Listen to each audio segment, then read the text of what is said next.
I was a police officer in the Northern Territory for 12 years.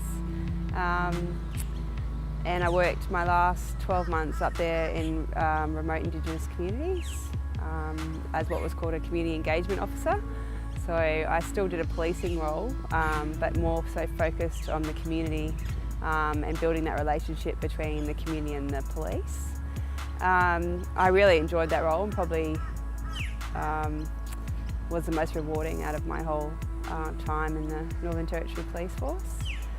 Then on leaving the police force and moving to Queensland, I still had a very strong connection to one of the communities up there called Wadeye, or also known as Port Keats. It's 450 k's to the southwest of Darwin, a very remote community. It's the largest indigenous community in Australia, population about 2,800 people, and I think about 11 to 1,200 of those are children. It's a very special place. It certainly has a lot of issues that have been heavily focused on in the media over many years out there, and has a lot of social issues. But with having so many children in the community,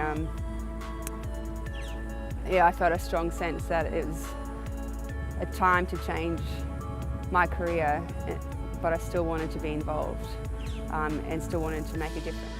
On a different adventure on my own as well, to run a 250k multi-stage race across 6 days, which is called the Big Red Run. It starts in Birdsville and runs across the Simpson Desert for 6 days.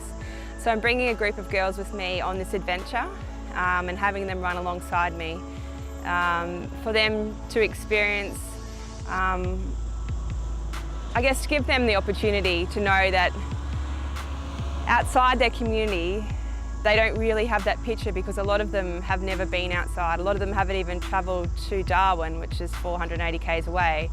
But to open their eyes and give them that experience that there's so much more for them and there's people willing to help. And just, I guess, to bring the spirituality of their Indigenous culture across the desert to another state and to another Indigenous community will be something really magical for the girls and for also the cultural Indigenous communities of that area too.